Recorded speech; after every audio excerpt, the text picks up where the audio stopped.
Bienvenue à tous. Aujourd'hui, dans notre deuxième numéro de Harala Podcast, nous allons discuter autour de la programmation. Comment bien débuter en programmation? Quelles sont les bases nécessaires pour devenir un programmeur? Quelle école, université ou quelle formation suivre pour devenir un bon programmeur? Quelles sont les astuces et les secrets pour trouver un job dans le domaine? Donc aujourd'hui, moi et mon invité, mon co-host Elias Waliba, nous allons discuter autour de la programmation, plus précisément comment bien débuter en programmation. Je pense que vous allez aimer l'épisode. Je vous invite vous tous de le partager et aussi d'inviter vos amis à aimer et à liker l'épisode. Donc Elias Waliba, pouvez-vous parler un peu de vous et qu'est-ce que tu fais? Bonsoir, merci Frénou.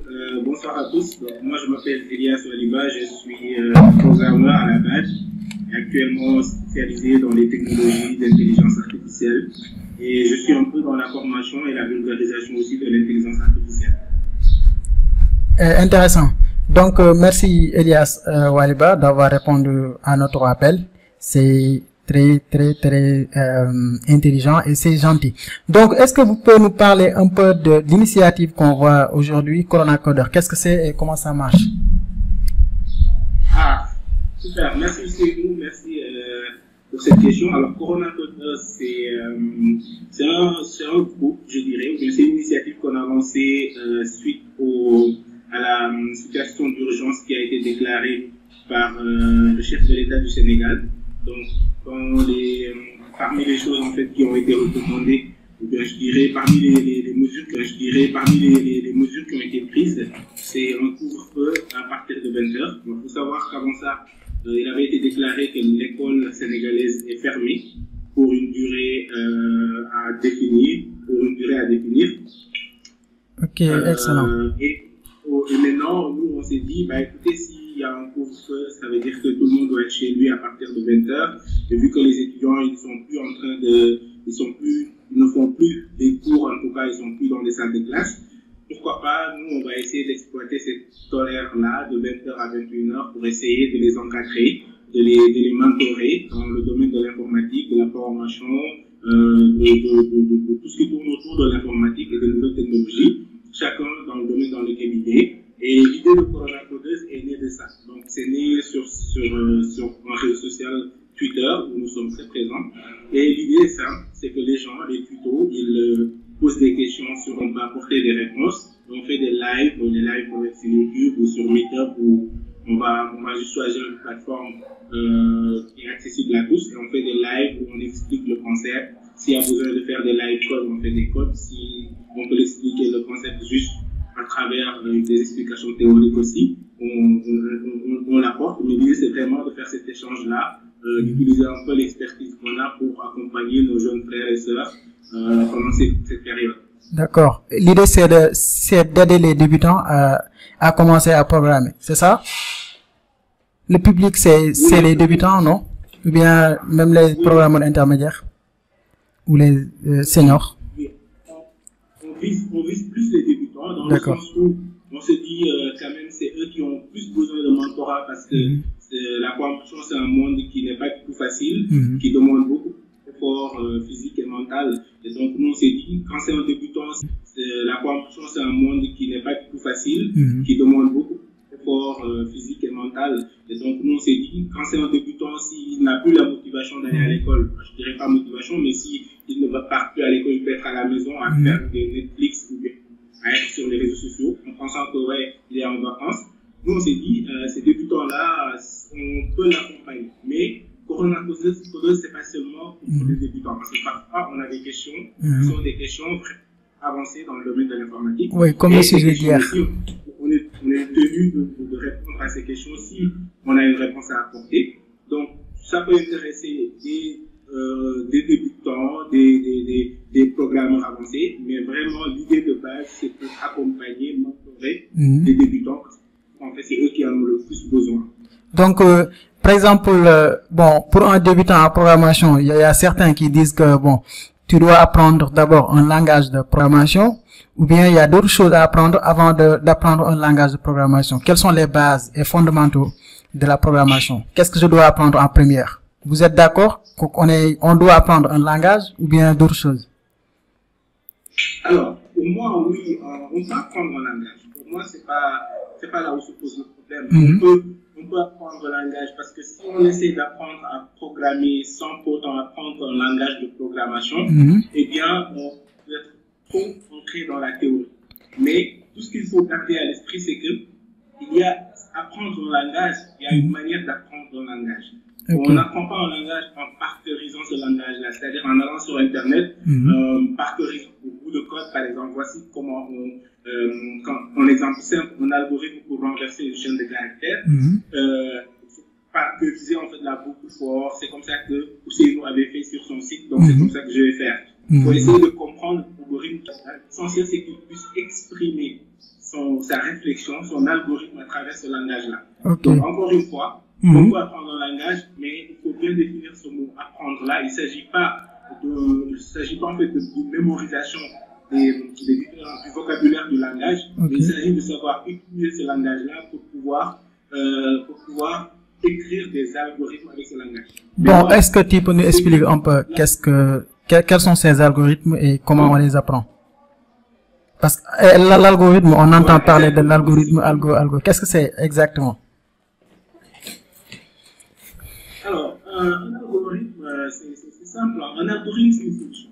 Pour moi, l'explication la plus simple, c'est de se dire qu'un algorithme, c'est une solution à un problème. C'est une manière de trouver une solution à un problème. Alors, dans la définition formelle, on dit qu'un algorithme, c'est une suite d'instructions solution à un problème. C'est une manière de trouver une solution à un problème. Alors, dans la définition formelle, on dit qu'un algorithme, c'est une suite d'instructions que l'on répète en fait jusqu'à accéder à une solution voulue. Mais réellement, un algorithme, c'est juste une solution à un problème qu'on a, ou bien une manière de trouver une solution. C'est-à-dire aujourd'hui, si je dois cuisiner, ou bien je peux même utiliser ça, excuse-moi, c'est nous, mais aussi pour voir un algorithme comme étant une recette de cuisine. Si aujourd'hui je dois faire le thé, là, il y a un algorithme pour faire du thé. Celui qui fait du thé, il va d'abord peut-être mettre de l'eau, il va d'abord faire le fourneau, mettre de l'eau, attendre que cette eau-là bouille, ensuite il va mettre le thé, ou je ne sais pas, mais il va mettre le thé avant, mais là, des actions à faire et un ordre bien défini dans lequel on doit faire ces actions-là. Et à la fin, le résultat final, c'est avoir un bon principe. Si aujourd'hui on doit créer une application qui va nous permettre en fait de colorier une case en bleu, il faudrait pouvoir écrire l'ensemble des actions que l'ordinateur ou bien le smartphone devra faire pour aboutir à ce résultat final qui est le coloriage d'une case en bleu. C'est ça un algorithme. Et ça, c'est indépendant de langage. C'est-à-dire ça, c'est une technique, de résolution de problèmes que la personne doit apprendre à avoir ce réflexe-là de trouver les différents chemins possibles pour résoudre un problème. N'importe quel problème qu'il a, il doit pouvoir l'analyser, le diviser jusqu'à trouver les différents chemins possibles pour le résoudre. Après, ce chemin-là, il va pouvoir le traduire en un langage qu'il aura choisi. Donc, vous êtes d'accord, un débutant, avant d'apprendre un langage, il doit apprendre d'abord la manière dont les langages fonctionnent, ou bien? Oui, c'est toujours. Mais ces choses aussi, ils sont difficiles à apprendre sans utiliser un langage. Par exemple, apprendre quand tu apprends les structures de données sans un langage, je pense que c'est un peu difficile à apprendre, non? Oui, effectivement. Moi, pour répondre à ta question, je vais donner un exemple. Moi, personnellement, quand j'apprenais à programmer, je suis resté à peu près 3 mois ou 6 mois où la personne qui me mentorait, elle ne faisait que me faire écrire des sauts de code. Donc, je programme, je pas la machine. La personne me posait un problème et elle me demandait de dessiner en fait les différentes phases par lesquelles je dois passer pour résoudre ce problème-là. Par exemple, la personne me disait, si tu as un nombre n que tu dois élever au carré, quelles sont les phases par lesquelles tu dois passer pour élever ce nombre-là au carré? Et au début, c'était difficile pour moi en fait. Je me disais, non, je lève au carré et je trouve. Il me dit, non, il y a des phases. Et j'ai galéré pour trouver ces phases-là. Mais personnellement, moi, ça me plaisait parce que au début, c'était difficile pour moi. En fait, je me disais, non, je viens, je lève au carré, je trouve. Il me dit, non, il y a des phases. Et j'ai galéré pour trouver ces phases-là. Mais personnellement, moi, ça me plaisait parce que l'histoire de problem solving, ça me plaît. Je suis une personne de nature, ça me plaît moi. Mais c'est pas quelque chose qui plaît peut-être à tout le monde. Oui. Ça peut décourager plein de gens. Oui, moi, aujourd'hui, en tant qu'enseignant, quand je suis en cours, très rarement, je commence pas par le problem solving. Je vais tout faire pour combiner le problem solving et l'apprentissage d'un langage. Mais non, c'est que je trouve un langage qui se rapproche le plus possible de pseudocode. Par exemple, le langage Python, mais le langage Pascal, ce sont des langages que je trouve qui se rapprochent le plus possible d'un pseudocode. Excellent. Le langage Pascal, on peut voir begin, on peut voir end, on peut voir, je sais pas, des mots-clés. D'accord. Afficher, démarrer, fermer. J'apprends très souvent au début, c'était apprendre de se mettre devant l'ordinateur et d'implémenter une solution. Il faut toujours par la phase du problem solving. Donc, mais l'apprentissage, on peut les apprendre les deux à la fois. Pour moi, c'est une perte de temps de se mettre pendant 3 mois à apprendre le pseudocode, ensuite de venir apprendre le langage en tant que tel. Oui, parce qu'il y a même des écoles et des universités. Eux, ils commencent dès le début avec le langage Python. Après, plus tu avances, ils te donnent, voici la fonction print, voici les étapes qu'ils passent avant d'afficher le résultat que tu as besoin. Donc là aussi est une approche vraiment intéressante. Par exemple, aujourd'hui, il y a des gens qui théorisent que tu peux pas devenir un bon programmeur sans débuter avec le langage C, quelque chose comme ça. Tu es d'accord ou non? Ou bien, on peut débuter avec Python et avec le temps, on apprend les autres langages. Oui, je suis pas d'accord avec ceux qui disent qu'on ne peut pas devenir un bon programmeur sans débuter avec le langage C. Je peux être d'accord, on ne peut pas être un bon programmeur. Encore une fois, je dis je peux. Je sais même pas si je pourrais, mais on peut dire qu'on ne peut pas être un bon programmeur si on n'a jamais codé en C. Ça, je peux comprendre. Des choses, et telles que les pointeurs et tout, c'est beaucoup plus en fait clair en C. Donc, tu es vraiment dans le tu galères avant de pouvoir connaître ce qu'est un pointeur et tout. Donc, c'est bien pour l'apprentissage. Mais pour le début, est-ce qu'on a besoin de venir attaquer les pointeurs ou bien les listes chaînées pour un débutant? Pour moi, non. Pour moi, un débutant d'abord, il faudrait lui faire aimer la chose. Pour ça, il faudrait lui montrer un langage qui n'est pas très difficile à prendre en main. Maintenant, il faut toujours montrer aux gens les limites des outils qu'on veut. Il ne faut pas, par exemple, dire à un débutant écoute, je vais t'apprendre le langage Python et lui dire que Python te permet de faire tout ce que tu veux dans la vie. Ne cherche pas ailleurs, reste seulement sur Python. Ça, c'est pas être honnête, c'est très mauvais. Il faudrait lui dire je t'apprends le langage Python. Quand tu veux faire une liste, voici comment faire une liste en Python. Mais sache que Python te cache beaucoup de choses. Si demain tu veux apprendre qu'est-ce qui se passe derrière, je te suggère tel autre langage qui est de plus bas niveau où tu vas plus connaître en fait ces choses-là. D'accord. Pour moi, c'est ça qu'on ne fait pas. Dans nos universités, de nos écoles, très souvent, les enseignants, ils se marient avec le langage, ils aiment tellement le langage. On pense que le langage, il est parfait et il permet de tout résoudre et ils disent aux étudiants souvent des choses qui n'existent pas. Il y a une fois, il y a un étudiant qui m'a dit on ne peut pas faire de la programmation orientée objet si on ne connaît pas le langage Java. Ça m'a étonné. C'est un étudiant de master qui dit ça.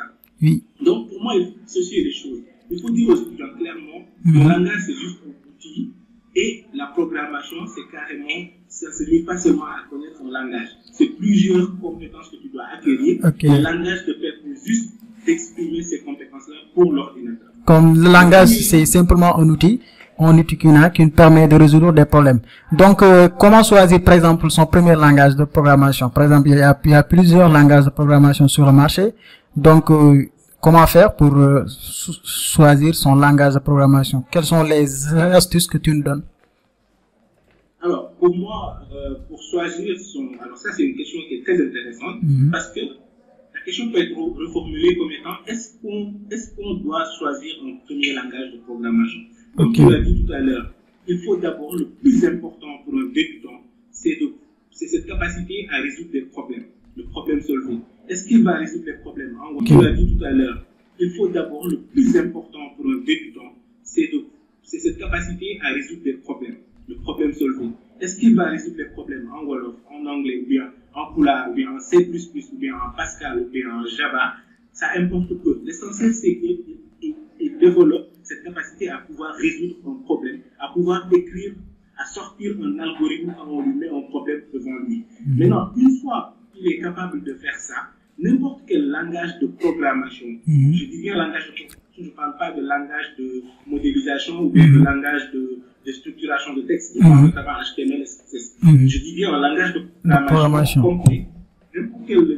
N'importe quel langage de programmation complet qu'il prend, il devrait apprendre à programmer avec ce langage-là. Parce qu'on retrouve à peu près la même dans tous les langages, sauf les seules approches différentes. Maintenant, il y a des langages qui sont réputés être très pédagogiques. Par exemple, moi, le langage Pascal, c'est un langage que je conseillerais à tout débutant de commencer avec ce langage-là, ou bien le langage Python. Encore une fois, moi, je ne conseillerais pas à un débutant de commencer avec un C. Maintenant, ça dépend du profil des personnes. Il y a des gens, tu les regardes, tu sais qu'ils ont cette capacité à prendre en main des outils très facilement. Si c'est une personne dont je sais qu'elle est assez intelligente, machallah, je vais lui dire, bah écoute, tu peux prendre le langage C. Il ne va pas trop te fatiguer. Et en plus, ça va permettre d'apprendre beaucoup de choses. Mais c'est très lié à la psychologie ou bien à l'intelligence de la personne. De la personne en question.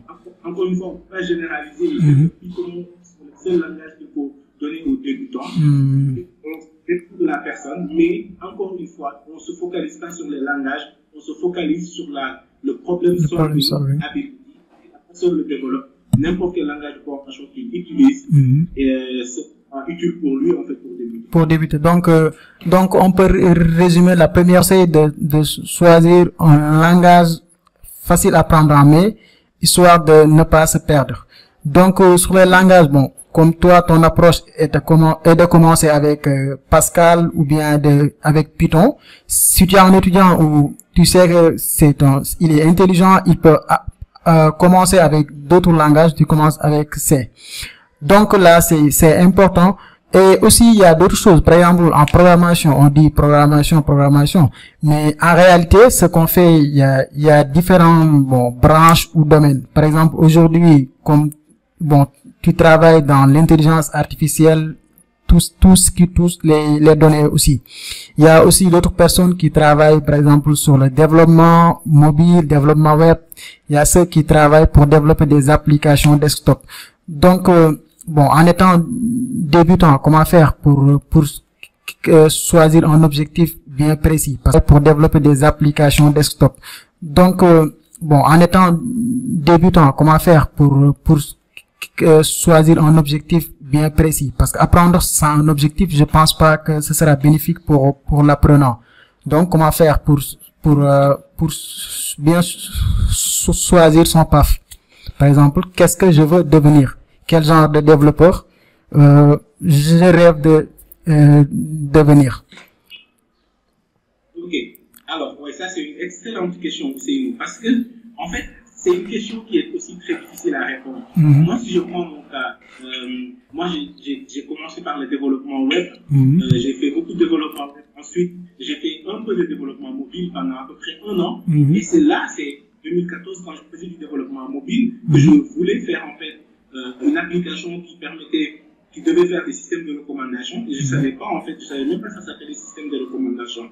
Et c'est ensuite, quand j'ai regardé, je me suis dit, c'est dans ça que je veux me spécialiser. Donc, tu vois un peu, j'ai pas explicitement choisi d'être dans l'intelligence artificielle, mais c'est lors de mon parcours que j'ai croisé le domaine et que je l'ai aimé. Donc, ce que je veux dire par là, c'est que pour les débutants, le plus important, c'est de ne pas dire il ne faut pas très tôt se borner. Il ne faut pas très tôt dire, non, moi je suis juste développeur web, moi je suis juste développeur mobile, moi je suis juste administrateur système. Non, moi je pense que pour un débutant, il est important de se dire, moi je suis un programmeur. Mon c'est que j'ai un problème, je vais écrire du code pour le résoudre.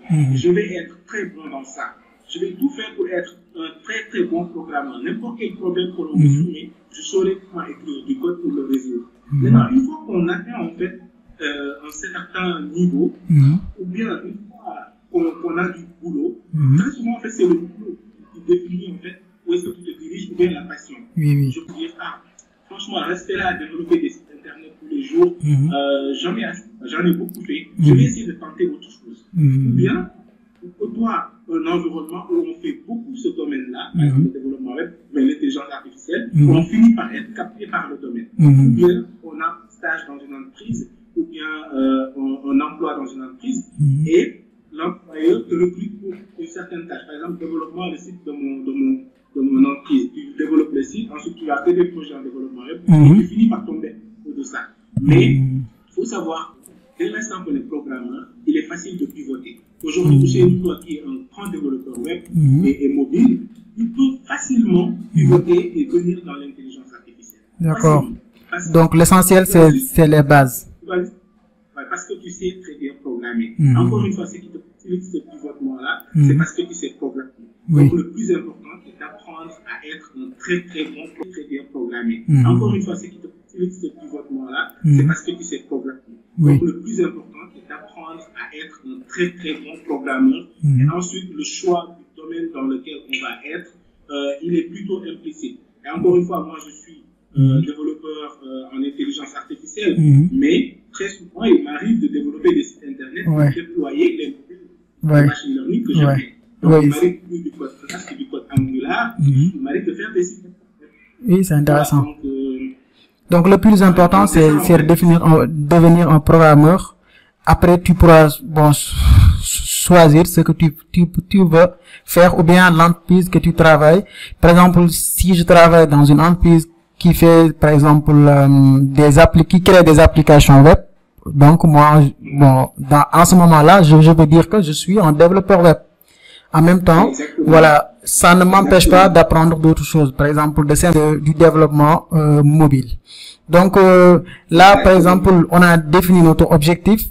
Par exemple, et aussi on a appris les bases, les fondamentaux de la programmation, qui sont les algos, les structures de données, le problem solving. On a choisi un langage de programmation pour traduire ces algorithmes à une solution. Donc aussi, on a choisi aussi le PAF, par exemple, développement web, intelligence artificielle, développement mobile. Donc il y a par exemple d'autres choses qui sont importantes. Et souvent, les écoles ou les universités ne poussent pas trop sur ça, ou bien ne te donnent pas ça. Par exemple, il y a d'autres outils que tu utilises. Par exemple, est-ce que tu peux nous citer quelques outils que tu as découverts sur le marché, ou bien quand tu as commencé à bosser? Alors, par exemple, tu veux des outils spécifiques à une technologie, par exemple, des outils d'intelligence artificielle, ou bien des outils pour un débutant? Des outils pour un débutant. Par exemple, un débutant, quels sont les outils qu'il doit apprendre à côté? Par exemple, au lieu du langage, à côté du langage de programmation, je veux dire. D'accord. Alors, c'est important. C'est important, les outils, c'est très important. Le premier outil, à mon avis, aujourd'hui, qu'il faut très bien apprendre, c'est l'outil qu'on appelle Git. Pour moi, aujourd'hui, l'outil Git, c'est un outil que tout développeur doit apprendre. Que ce soit un développeur en intelligence artificielle, que ce soit un développeur web, que ce soit un développeur mobile, tout développeur doit apprendre à utiliser Git. Et même parfois des gens qui ne sont pas développeurs. Et malheureusement, la plupart des débutants ne connaissent même pas le Git. Ils vont développer pendant 2 ans, 3 ans, parce qu'ils développent souvent. Parce qu'en fait, je vais faire une parenthèse, rencontrer des gens dans les communautés, aller rencontrer des porteurs poussés qui vont nous dire, ah oui, tu écris du code, mais imagine demain si ta machine se perd, comment tu vas faire? Si tu restes dans ton coin, tu ne vas pas les bouger.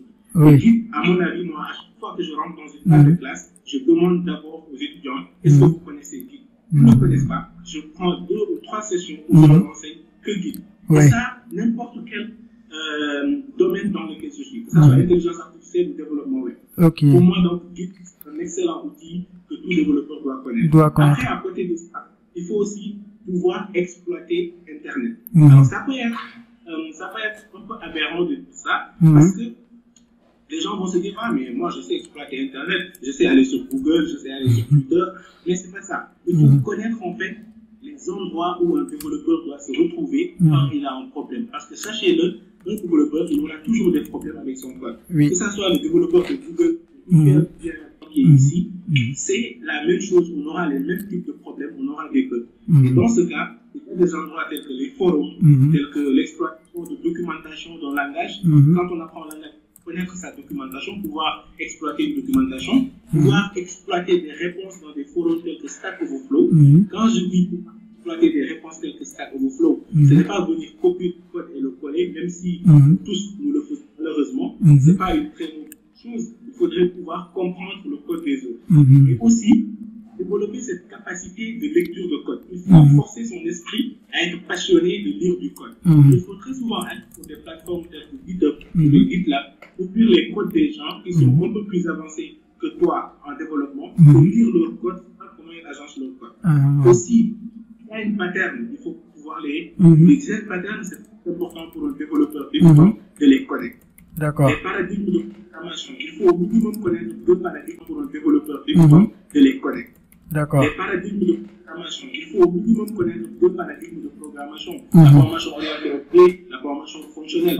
D'accord. Donc il y a plein de choses en termes d'outils aussi de logiciels, de frameworks. Dès l'instant qu'on commence à apprendre le langage Python, arrivé à un certain stade, c'est pas bien de démarrer avec un framework, mais arrivé à un certain stade, il faut aussi apprendre à utiliser un framework parce que dans la vraie vie, très souvent, utiliser le langage d'une manière native comme ça, très souvent pour des problèmes, tu vas utiliser des librairies, bien des frameworks. D'accord. Donc pour par exemple outils, il y a framework. Le terminal, c'est très important. Débutant, de se familiariser avec Linux. Pour moi, un développeur doit connaître Linux parce que tôt ou tard, tu es appelé à manipuler ce système d'exploitation-là. En tout cas, 90% de chances, tu seras appelé à manipuler le système d'exploitation Linux. Donc, le terminal Linux, les commandes bash, écrire des scripts bash, pour moi, tout développeur, tout programmeur doit pouvoir faire le minimum dans ça. Dans ça. Outils, par exemple, on a dit lecture de code, les design patterns, les paradigmes de programmation. Pour le débat des frameworks, par exemple, aujourd'hui, quand on est débutant, est-ce que tu nous conseilles d'apprendre un framework ou de commencer avec le langage? Et à quel niveau on doit apprendre un framework? Alors, pour moi, un débutant ne doit même pas connaître l'existence de framework. Framework CMS, pour moi, un débutant ne doit même pas connaître l'existence des frameworks. En tout cas, si on veut être un bon programmeur. Parce que très souvent, les frameworks te cachent beaucoup de choses sur le langage. Les frameworks ne sont pas des solutions, des choix figés. C'est-à-dire qu'aujourd'hui, pour un problème A, tu vas utiliser un framework X. Pour un problème B, tu vas utiliser un framework Y.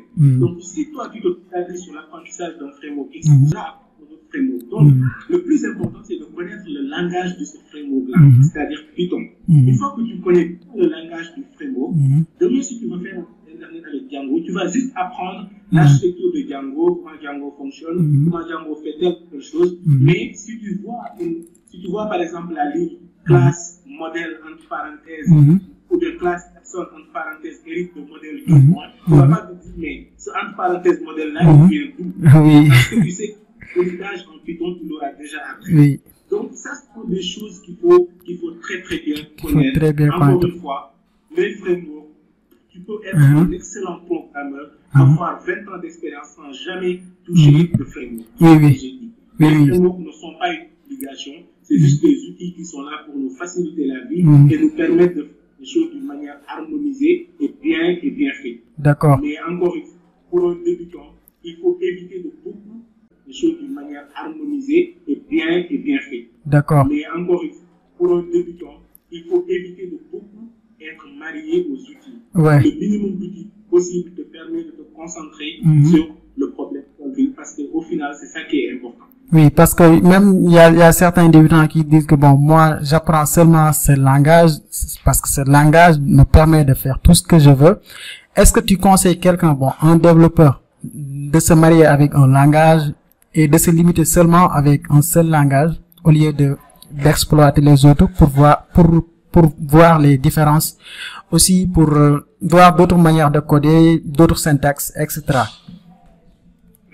Alors, je conseille les deux. Pour moi, un développeur doit connaître un langage et le connaître très bien. C'est-à-dire, même si on le réveille à 3 heures du matin et lui, je veux que tu m'écrives un code qui va aller sur Mars avec ce langage-là, si on saura comment le faire, ce langage, parce qu'il le maîtrise très bien. Très bien. Maintenant, alors je disais que c'est important de connaître les design patterns et les paradigmes de programmation. Il y a des langages qui permettent de faire de la formation multiparadigme. Si tu as un langage comme Python ou bien comme, je sais pas, un langage comme Python par exemple, Python. tu peux faire plusieurs paradigmes avec ce Python-là. Mais ce que je conseille souvent aux débutants, quand ils débutent, qu'ils ne se focalisent pas sur un seul langage, qu'ils essaient de toucher le maximum de langages possible. Le débutant doit prendre le temps qu'il faut pour apprendre. La programmation, c'est pas quelque chose qui s'apprend en 1 mois ou 3 mois ou bien en 6 mois. La programmation est quelque chose de très difficile. Ce n'est pas facile. Moi, je ne suis pas du genre que c'est facile. C'est quelque chose qui s'apprend sur le long terme. Il y a des gens, ils ont beaucoup d'expérience en programmation et pourtant, ils ont toujours des lacunes. Ça demande beaucoup d'efforts et beaucoup de concentration. Du coup, ce que je conseille, pour le débutant, les premiers mois, il peut toucher, il ne va pas au, il va juste toucher pour voir. Maintenant, c'est quand-même qu'il va tomber sur le langage qui va le plaire. Cette partie où il va toucher un peu partout, il va forcément tomber sur un langage qui le plaît. Une fois qu'il tombe sur ce langage qui le plaît, il l'apprend très bien et il essaie d'implémenter tous les paradigmes de programmation avec ce langage-là. Et la dernière chose que je vais dire sur ce point, c'est que c'est toujours bien de connaître 4 langages au minimum. Un langage orienté objet, un langage définitif, un langage impératif et un langage fonctionnel. C'est toujours bien de connaître pour chaque paradigme de programmation un langage qui est spécialisé dans ce paradigme-là. Par exemple, c'est bien de connaître le langage SQL. Le langage SQL, c'est bien de le connaître.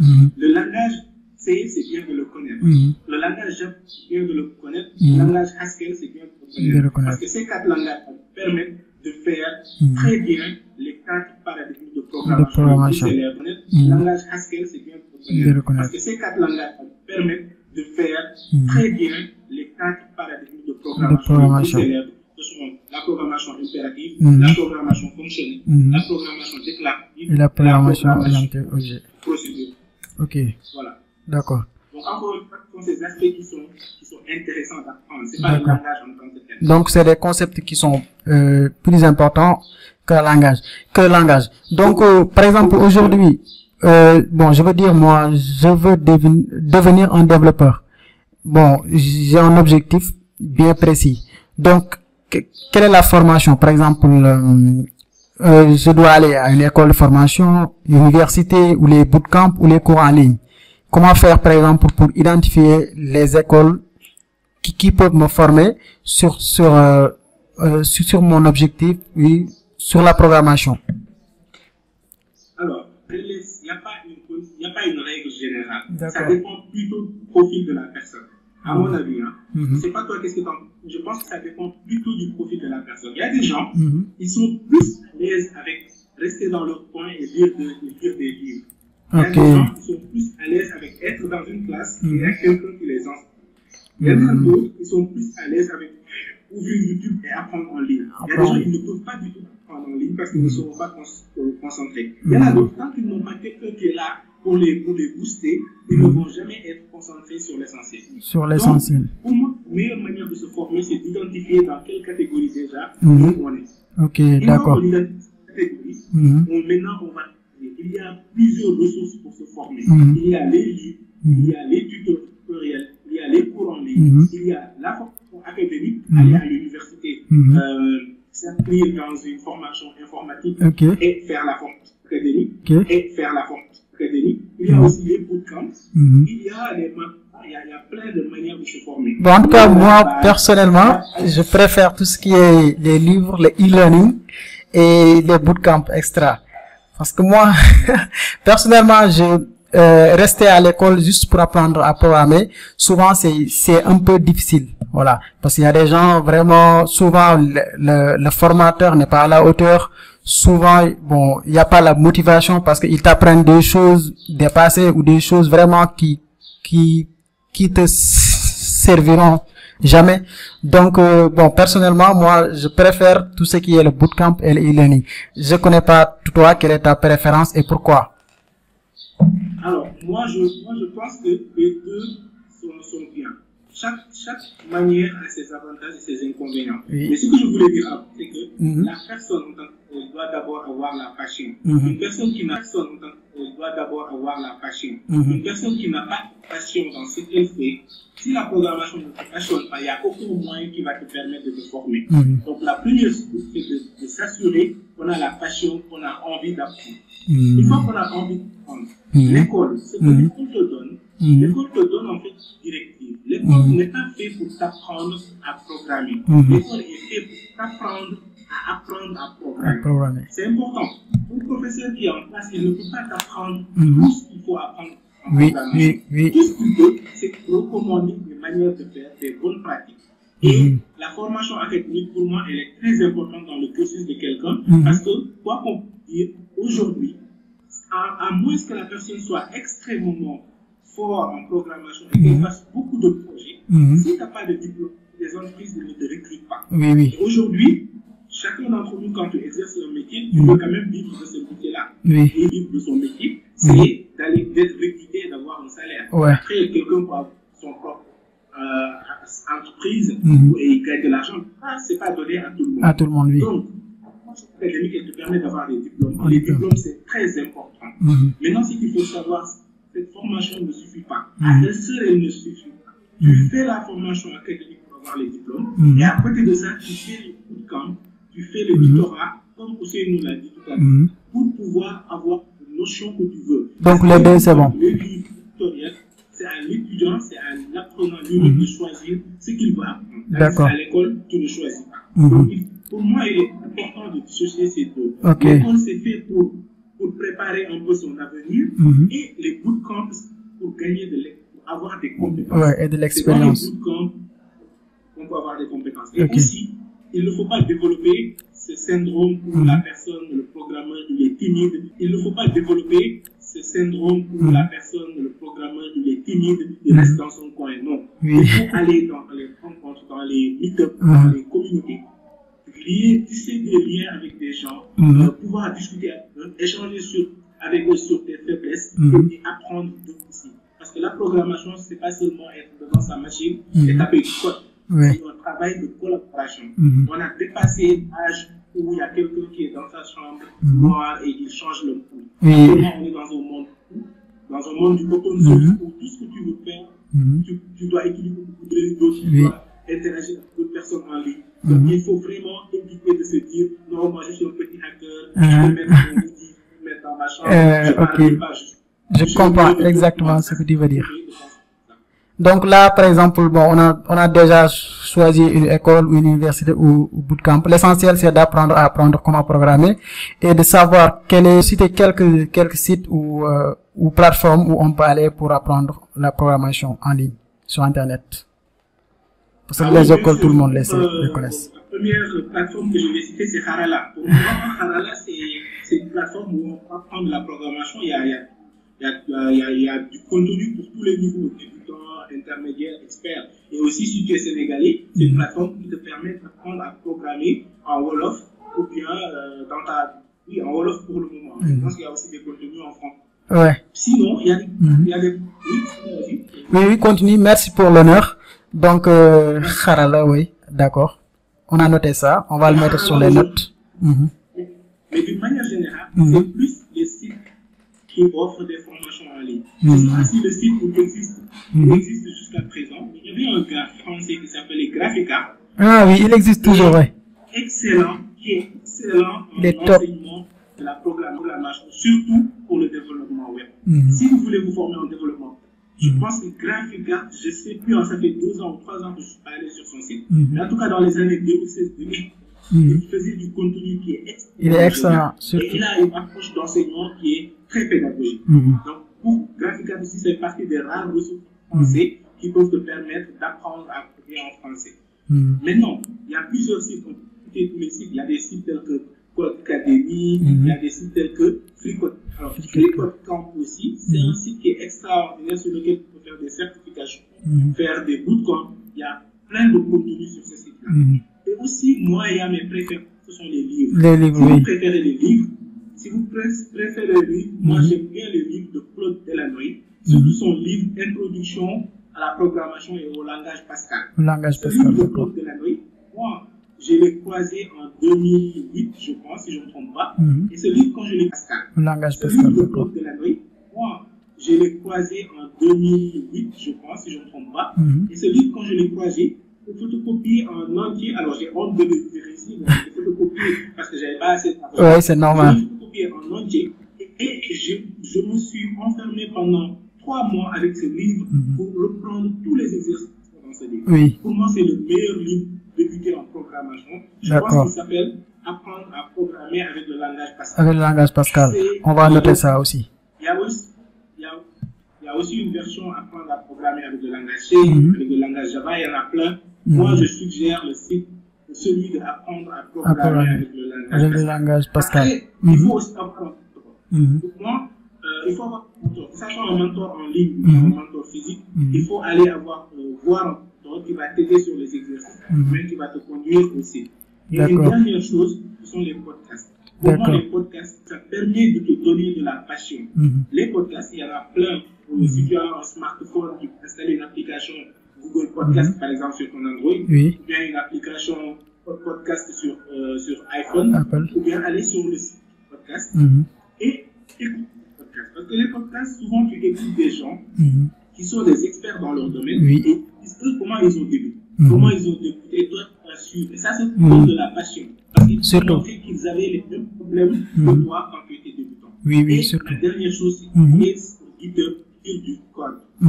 Les gens négligent, mais lire du code, c'est extrêmement important. Allez sur GitHub, ouvrez un dépôt, lisez des fonctions. Par exemple, quand vous utilisez une librairie telle que Flask, s'il y a une fonction render, render template, cliquez sur cette fonction-là. Regardez comment elle a été codée, regardez comment on a identifié les noms de variables, les styles de code, comment les on fait. Aujourd'hui, FreeCodeCamp, il y a beaucoup de développeurs qui ont passé par FreeCodeCamp et aujourd'hui ils travaillent chez Amazon, Google, etc.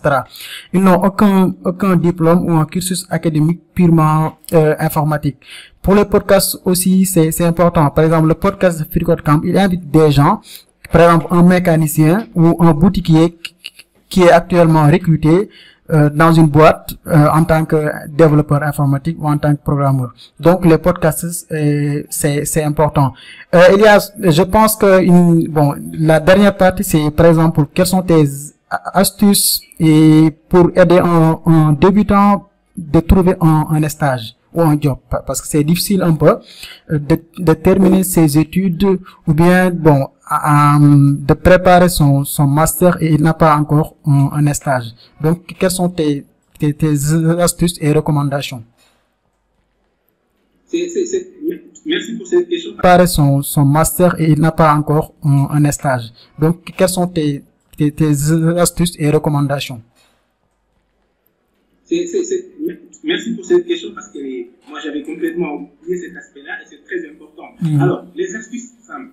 Déjà, première chose, quand on est débutant, faut pas se dire j'ai pas encore la licence ou bien le master, je peux pas trouver un stage. Non. Dans le milieu de la programmation, c'est ça l'avantage. Comme Michel nous l'a dit tout à l'heure, tu peux être un mécanicien ou bien être un menuisier et devenir un programmeur. Tu peux ne jamais faire le fond et être tellement bon en programmation que tu vas être recruté et avoir un excellent salaire dans le domaine. Et un excellent salaire. Alors, les astuces, c'est simple. C'est pas là d'avoir un CV bien rempli. La programmation, c'est très différent des autres domaines. C'est très différent de la comptabilité ou bien de tous les autres domaines où tu as un CV et c'est ton parcours ou bien tes notes à l'école qui sont techniques. On te demande de prouver ce que tu sais faire. Donc, comme je le disais tout à l'heure, quand vous débutez, apprenez d'abord Git. Apprenez Git. Quand vous maîtrisez Git, apprenez à utiliser des plateformes telles que GitHub ou bien GitLab. Une fois que vous avez maîtrisé ces plateformes-là, tout programme, même si c'est un Hello World, même si c'est un print bonjour tout le monde, prenez ce programme, mettez-le dans GitHub et mettez-le en public. Et créez votre CV où vous allez mettre une partie projet réalisé et mettez ce petit programme-là que vous avez fait dans cette partie-là et décrivez ce qu'il fait. C'est important. Quand vous postulez pour un stage, mettez en valeur le travail que vous avez fait. Ne mettez pas en valeur votre parcours scolaire. C'est très bien de le mettre en valeur.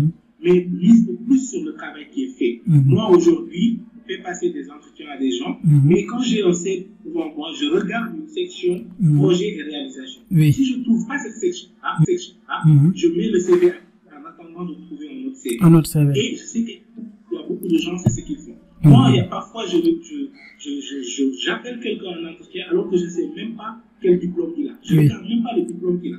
Juste parce qu'il a réalisé un très bon projet, il m'intéresse et je l'appelle.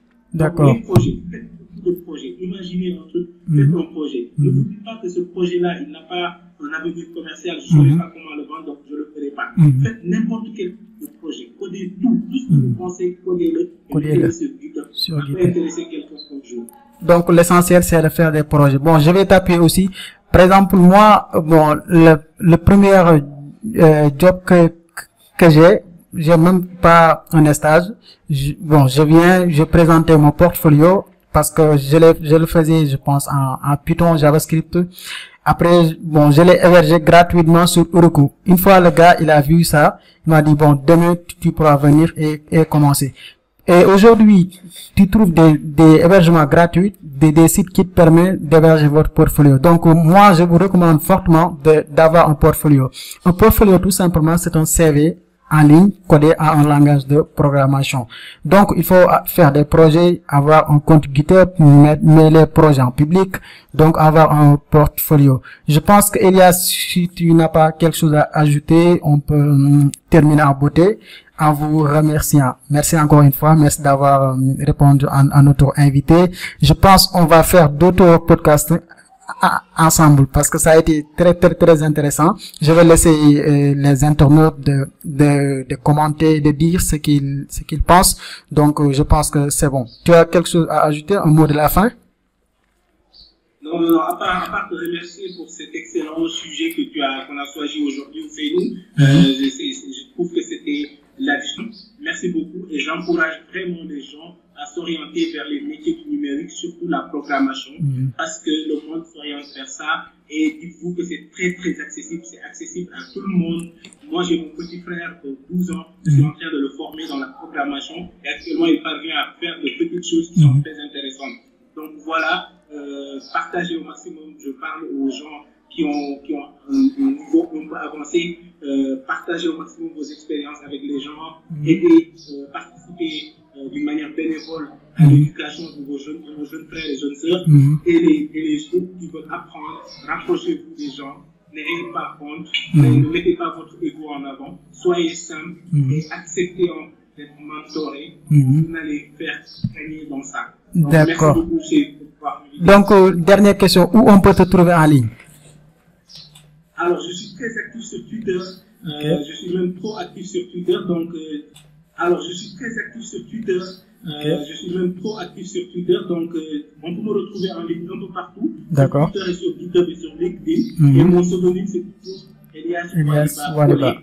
Elias, L-I-A-S, Wali, W-A-L-Y-B-A. Donc, le tout collé. C'est ça mon pseudonyme un peu partout. GitHub, Twitter, LinkedIn. Et j'aime beaucoup les interactions sociales qui tournent autour de la programmation. Oui, tu es très disponible même. Merci encore une fois. Merci Elias Waliba. Donc, on vous donne rendez-vous prochainement pour un autre podcast. Merci.